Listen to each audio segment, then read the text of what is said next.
यानी कि मैं प्रिया सिंह सोमवंशी आप पहुंची हूं राजस्थान की राजधानी जयपुर में। राजस्थान के सियासी रण में क्या कांग्रेस एक बार फिर से जीरो पर आउट हो जाएगी या फिर अपना चुनावी खाता यहां पर खोल पाएगी? पिंक सिटी में किसका रंग चोखा है ये बताने के लिए मैं जयपुर में मौजूद हूं। यहां अंबर पैलेस से लेकर जल महल तक जो सियासी फिजा है वो बदल रही है। चुनाव की बिसात पर कांग्रेस ने प्रताप सिंह खाचरियावास को उतारा है तो यहाँ पर बीजेपी ने मंजू शर्मा पर दांव लगाया है। पिंक सिटी की पूरी सियासी पिक्चर आज मैं आपको दिखाऊंगी और हवा महल जहां से इस पूरी सियासत की बिसात बिछेगी वो भी दिखाऊंगी।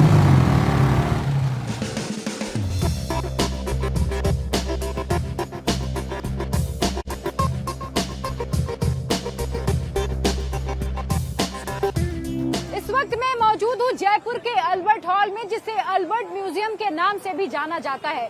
बताया जाता है कि इसकी शुरुआत तत्कालीन महाराजा सवाई राम सिंह ने अपने एक विदेशी मेहमान के स्वागत के लिए कराई थी। 1876 में इसका निर्माण कार्य शुरू हुआ और 1887 में इसे आम पब्लिक के लिए खोल दिया गया। कहते हैं कि जयपुर जो भी घूमने आता है उसकी लिस्ट में अल्बर्ट हॉल जरूर शुमार रहता है।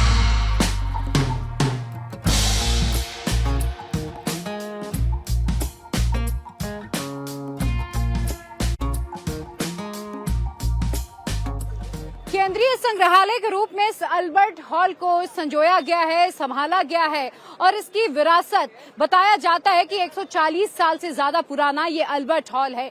आप किसको चाहते हैं? मोदी को। अच्छा, युवा किसको देखना चाहता है? युवा तो बीजेपी को ही देखना चाहता है फिलहाल, क्योंकि अच्छा काम करती है बीजेपी और मतलब ठीक है, एकदम बढ़िया है। काम से खुश हो आप? हाँ, खुश है। क्या चुनाव को लेके बातचीत हो रही है? हो रही है जी, जनता नाराज है सरकार से, खासकर जमींदार लोग और युवा लोग भी नाराज है, नौकरी नहीं दे रहे। तो अब की बार किसको मौका देना चाहते हैं? कांग्रेस आनी चाहिए, गरीब लोगों के लिए कुछ कांग्रेस ही सोच सकती है, बाकी तो महंगाई का स्तर आप देख ही सकते हैं। अच्छा, प्रधानमंत्री के तौर पर किसको देखना चाहते हो कांग्रेस में? प्रधानमंत्री के तौर पर तो सोनिया गांधी की जगह नंबर आएगा नहीं जी। युवाओं के मन में क्या मुद्दे हैं इस बार? मैम, युवाओं के मन में रोजगार के मुद्दे हैं और कोई उनको लेना देना नहीं है मैम। रोजगार और चिकित्सालय और स्कूल, इनों की क्या है मतलब सब सुधारी जाए।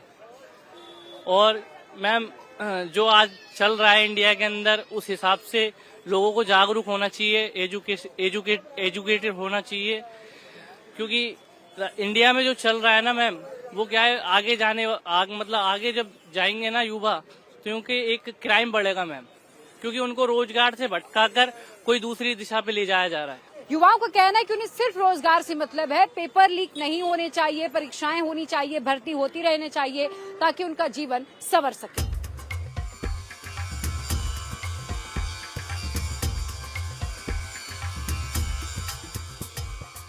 तो देखिए, अब ये साफा मेरे सर पर भी सज चुका है, लेकिन जीत का साफा किसके सर पर सजेगा वो मैं आगे आपको बताऊंगी।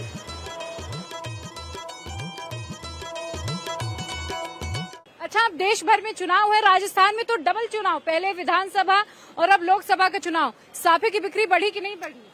सावे की बिक्री अब जब सावे चलेंगे ना, सावे सीजन जब शादियां होगी, जब उसके हिसाब से सीजन मतलब बिक्री बढ़ती है। टक्कर जो है वो सीधा कांग्रेस और बीजेपी के बीच है, तो दोनों में से कांग्रेस को जिताएंगे। तो जीत का साफा आप चाहते हैं कांग्रेस को? कांग्रेस। अच्छा, जीत और हार दोनों के लिए पंगड़ियां हैं? दोनों के लिए। जीत की कौन सी है, हार की कौन सी है? ये जीत की है, हार वाली। हार वाली भी दिखाइए जरा। ये देखिए, यहाँ पगड़ियों में भी वेरायटी है, जीत और हार दोनों के लिए। रुपए की है, ये 150 रुपए की, इतना फर्क है इनमें। तो 150 की मतलब जीतने वाले के लिए और हारने वाले के लिए 40 ये वाली। तो आप किसको जीत की पगड़ी पहनाएंगे, किसको हार की? अभी देखो बीजेपी का चल रहा है अभी तो मामला। तो जीत की पगड़ी कौन पहनेगा?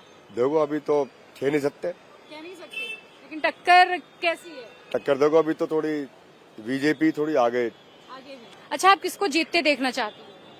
अब जो जीत जाएगा वही अपना है। आप किसको चुनती है? हम तो दोनों में ही चुन रखे हैं, जब भी कोई हो जाएगा, जो जीत जाएगा वही अपना है, बस हमने तो ये सोच रखा। अच्छा, मतलब समय से आप दल बदलते हैं। जो जीत जाए वही अपना। हाँ, बस तो होता है।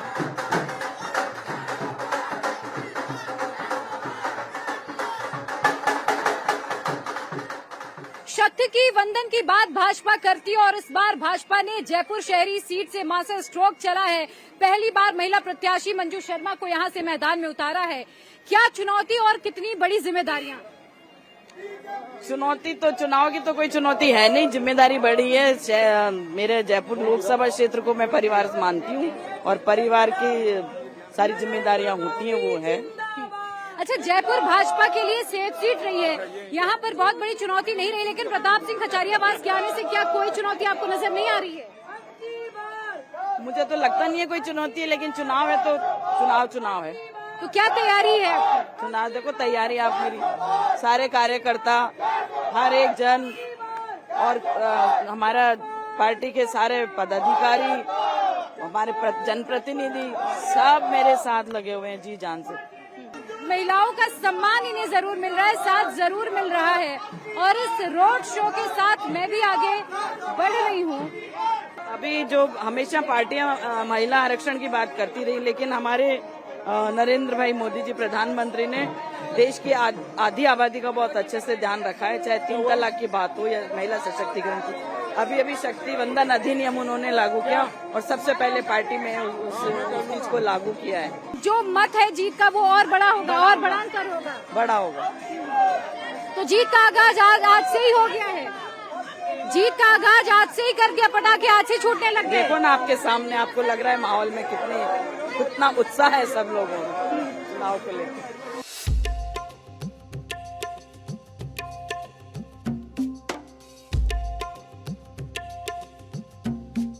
इस वक्त में जयपुर की आन बान शान हवा महल में मौजूद हूँ और हवा महल की खूबसूरती देखते ही बनती है। मुकुट के आकार का ये बना है और 1799 में इसे सवाई प्रताप सिंह ने सिटी पैलेस के विस्तार के रूप में बनाया था। और इस हवा महल की खास बात यह है कि एक भगवान श्री कृष्ण के मुकुट के आकार पर बना है। अभी तो कोई भ्रष्टाचार का मामला सामने नहीं है, 10 साल हो गए इसको। उससे बढ़कर तो कोई इसके पहले जो हुए है ना, काफी कुछ भ्रष्टाचार हुआ है। डेवलपमेंट में काम नहीं हुआ। देखिए, रोड्स दिखती हैं, फ्लाईओवर्स दिखते हैं, एयरपोर्ट्स दिखते हैं। आपको क्या लग रहा है मैम? मोदी जी आएंगे, मोदी जी आएंगे और हम चाहते हैं कि मोदी जी ही आए। क्यों, ऐसा क्यों? वो इतना काम करवा रहे हैं तो फिर क्यों नहीं चाहेंगे हम? तो देखिए, खासतौर से हम लेडीज के लिए बहुत कुछ करवा रहे हैं वो। हम लोग आजादी से अब बाहर निकल सकते हैं, घूम सकते हैं, ये सारी बातें। अच्छा, महिला सुरक्षा को लेकर आप मोदी जी को चुनना चाह रही हैं? जी हाँ। भाई साहब, किसकी हवा चल रही है? मोदी की। और किसकी? क्यों? वही आएगा मैडम, और कोई नहीं आएगा। आपको ऐसा क्यों लग रहा है? मेरे को कोई ऑप्शन ही नहीं है। आप भी देखो ना, और कोई ऑपोजिट में कोई ऑप्शन भी कहाँ है? कोई ऑप्शन नहीं है। नहीं, मेरी नजर में तो नहीं है। 40% डबल हो गया बिजनेस को। डबल हो गया। तो जो सरकार, विपक्ष कहता है कि सरकार ने तो कुछ काम नहीं किया, रोजगार कम हो गया। काम करो तो खूब काम है मैडम, कर रहे हैं ना हम भी काम कर रहे हैं तो होगा रोजगार भी। काम ही नहीं करना चाहेगा उसके तो रोजगार कहाँ से आएगा? ये एक नैरेटिव है कि मुसलमानों के लिए तो बीजेपी कुछ कर ही नहीं रही है।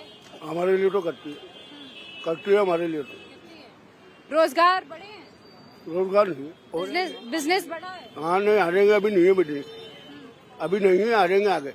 जयपुरी जूतियों की चर्चा भी खूब होती है। जब जयपुर आते हैं तो जयपुर की जूतियां भी यहाँ की शान बढ़ाती हैं और दुनिया भर से लोग जयपुर की जूतियों को खरीदने के लिए यहाँ पर आते हैं।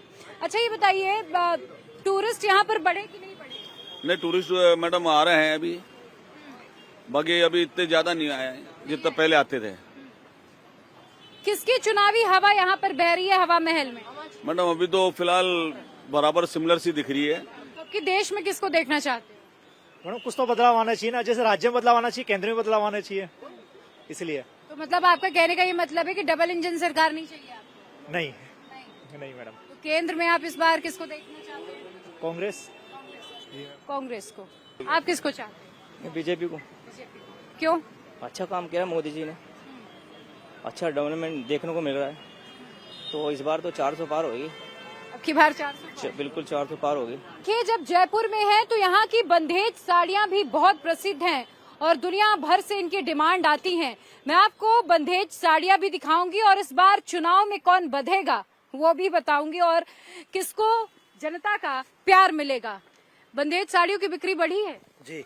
अच्छा, अच्छा ये बताइए, बंदेज साड़ी कैसे बंधती है, कैसे बनती है, वो तो मैं देख ही रही हूँ, लेकिन चुनाव में किसको बांधेंगे और किसको जिताएंगे? चुनाव में तो मोदी जी हैं फर्स्ट तो, और मोदी जी आएंगे, भाजपा सरकार ही आएगी। तो किसका पेट नहीं भरा है? कौन करप्शन करता है? नहीं, करप्शन तो वो करता है जिसको भूख हो। अब इसमें भाजपा सरकार में तो क्या है, पूरी ईमानदारी है। जब बड़ा नेता ही ईमानदार है तो छोटों को तो डर लगता ही है ना।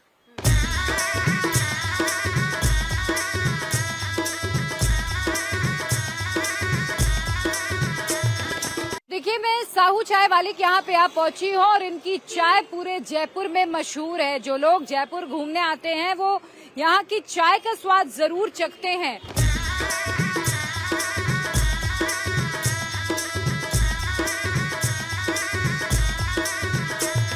इमैनुअल मैक्रो ने इनकी चाय पी थी। प्रधानमंत्री नरेंद्र मोदी के साथ इन्होंने तस्वीरें भी लगा रखी हैं। कोई भी राजनेता हो यहाँ चाय जरूर पीता है। आपको अलग अलग राजनेताओं की तस्वीरें भी यहाँ पर नजर आ रही होंगी। अच्छा, चाय बनाने का अंदाज भी आप देख लीजिए, थोड़ा अलग अंदाज है। सीक्रेट मसालों का इस्तेमाल करते हैं और इनकी चाय के मुरीद खुद प्रधानमंत्री भी हैं। अच्छा, प्रधानमंत्री आपके यहाँ की चाय पीने आए थे? ये सीक्रेट मसाला, हाँ, मोदी जी के लिए स्टोर लगाई थी हवा महल के ऊपर, अभी 25 तारीख को पिछले महीने की। ये सीक्रेट मसाला हमारा। ये सीक्रेट मसाला है, सूंघ के देखो आप। इसकी खुशबू तो बहुत प्यारी है, इसकी बहुत प्यारी खुशबू है। बहुत तारीफ की हमारी चाय की, और ये कहा कि जो बाहर से जितना भी टूरिस्ट आता है, जयपुर का टूरिस्ट है सारा, वो यहाँ चाय पीता है और बहुत अच्छी चाय है। ये मोदी जी ने कहा था। जब से डिजिटल पेमेंट होने लगी, कुछ सहूलियत हुई है? नहीं, सहूलियत तो हुई है काफी पहले से। तो भाई मोदी जी ने क्या है कि कहा भाई 500 रुपए पेमेंट करेंगे, तो हमने कहा नहीं, हमें तो आपको चाय पिलानी थी, आप आ गए, ये बहुत बड़ी बात है, तो आप 2 रुपए दे दो। तो उन्होंने यूपीआई से 2 रुपए किए थे।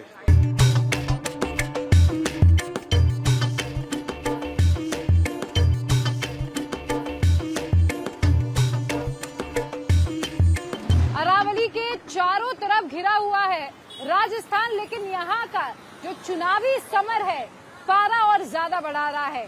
बीजेपी के लिए इस वक्त चुनौती कम नजर आ रही है और उनकी कोशिश है कि जो पिछले 2 चुनावों में 60% से ज्यादा जो वोटों का परसेंटेज उन्हें मिला है उसका मार्जिन कैसे बढ़ाया जाए, जबकि दूसरी तरफ कांग्रेस की कोशिश है कि यहाँ अपना खाता कैसे खोला जाए।